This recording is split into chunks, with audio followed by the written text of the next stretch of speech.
గంగాధర్ నెల్లూరు నియోజకవర్గం నుంచి deputy CM Narayana స్వామి కూతురు కృపాలక్ష్మి ప్రస్తుతం వైకాపా నుంచి బరిలో నిలిచి ఉన్నారు. ఆమె తరఫున ఆమె కుటుంబ సభ్యులైనటువంటి వాళ్ళు కూడా ఆమె గెలుపు కోసం గ్రామాల్లో తిరుగుతూ ప్రజల్లో మమేకమై ప్రచారం నిర్వహిస్తూ రానున్న ఎన్నికల్లో వైకాపాకు ఓటు వేసి గెలిపించాలి, కృపాలక్ష్మిని అసెంబ్లీకి పంపించాలని కూడా అభ్యర్థిస్తున్నారు. మనతో పాటు నారాయణ స్వామి చిన్న కూతురు ప్రతిభా గంజున్నారు. ఆమె అడిగి తెలుస్తుంది. అమ్మ, ప్రధానంగా మీరు ఇప్పుడు ప్రజల్లోకి వెళ్తున్నారు. ప్రజల్లో మీకు అంటే ఈ ఎన్నికలు అందరికీ ప్రతిష్టాత్మకంగా తీసుకున్న నేపథ్యంలో కృపాలక్ష్మిని గెలిపించడానికి మీరు ప్రచారం చేస్తున్న నేపథ్యంలో ప్రజల నుంచి మీకు ఎలాంటి స్పందన లభిస్తుంది? అన్న, నేను ఇప్పుడు గత ఒక 20-30 డేస్గా నేను జనాల్లో వెళ్తున్నాను. అసలుకి ప్రతి ఒక్క విలేజ్లో ప్రతి ఒక్కరు జగనన్న ఏ విధంగా అయితే కోరుకుంటున్నారో, నేను మీ ఇంటికి న్యాయం చేస్తుంటే ప్రతి ఒక్కరు వచ్చి నాకు ఓటేయండి అన్న మాట ప్రతి ఒక్కరు ఇక్కడ ప్రతి ఒక్క విలేజ్లో ప్రతి ఒక్క కుటుంబంలో అలానే వస్తున్నారు. వాళ్ళే ముందుకు వస్తున్నారు.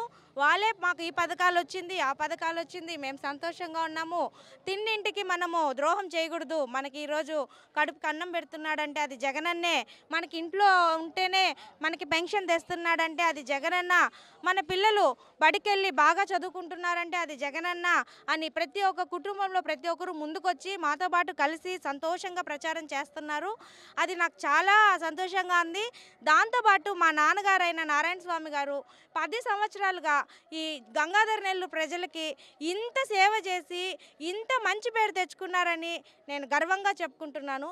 ఏ విలేజ్కి వెళ్ళినా మా నాన్నగారి ఫోటో ఇంట్లో పెట్టుకొని వాళ్ళు దేవుళ్ళలాగా భావిస్తున్నారు. ఆయన చేసిన రోడ్లు, ఆయన చేసిన బడిలు డెవలప్మెంట్లు, ఆయన తెప్పించిన గుడులు మొత్తం మన గంగాధర్ నెల్లూరు దానికి 88 గుళ్ళు తెప్పించిన ఘనత మన నారాయణ స్వామి గారు, మా నాన్నగారైన నారాయణ స్వామి గారికి ఉన్నది. సో అది ప్రతి ఒక్క ప్రజలు గుర్తించి వాళ్ళు చాలా సంతోషంగా ముందుకొస్తున్నారు. ఎప్పుడెప్పుడు మనం ఓటు వేసి నారాయణ స్వామి అన్న కూతుర్ని మా అన్న కూతురు అని వాళ్ళు ముందుకొస్తున్నారు. గెలిపించుకొని జగనన్నకి కానుకగా ఇవ్వాలి, జగనన్నే మళ్ళీ సీఎం కావాలి అని 1000 కళ్ళతో ప్రతి ఒక్కరు ఎదురు చూస్తున్నారన్న.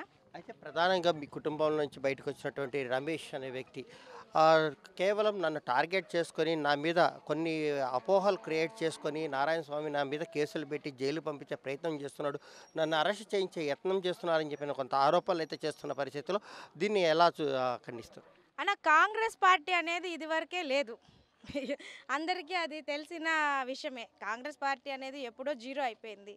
ఈరోజు అతను ఎందుకు ఈ విధంగా చేస్తున్నాడు అనేది నేను ఇదివరకే అన్ని ఛానల్స్ వాళ్ళతో చెప్పాను. అది కుటుంబంలో ఒక విభేదాలు కాదు, కుటుంబ సమస్యలు కాదు, అతను చేసిన తప్పులు బయటపడింది.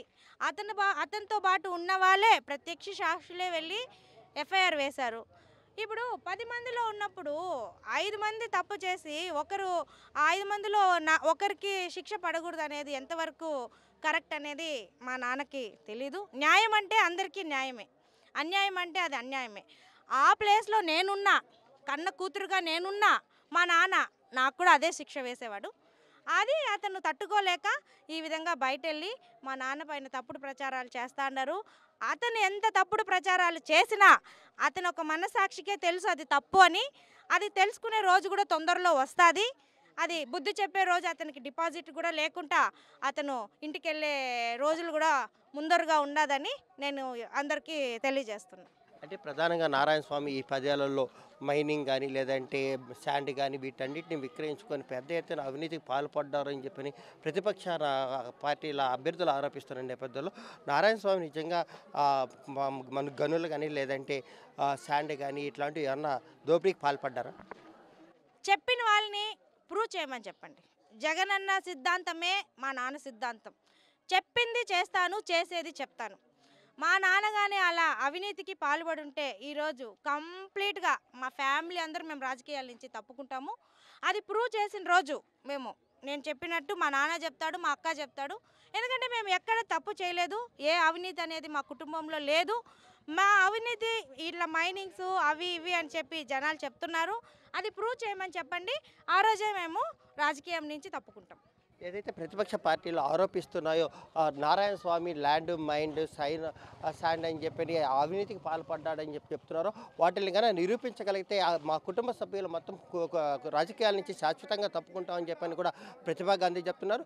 ఏదైతే తమ ప్రజల్లోకి వెళ్తే ప్రజల్లో తమ తండ్రి చేసినటువంటి అభివృద్ధి సంక్షేమ పథకాలే తమకు శ్రీరామ రక్షగా నిలిచి ప్రజలు పూర్తి స్థాయిలో ఆదరించి రానున్న ఎన్నికల్లో గెలిపించేందుకు కృపాలక్ష్మిని అఖండ మెజారిటీతో గెలిపించేందుకు కూడా ముందుకొస్తున్నారని చెప్పని కూడా ధీమా వ్యక్తం చేస్తున్నారు. Power to studio.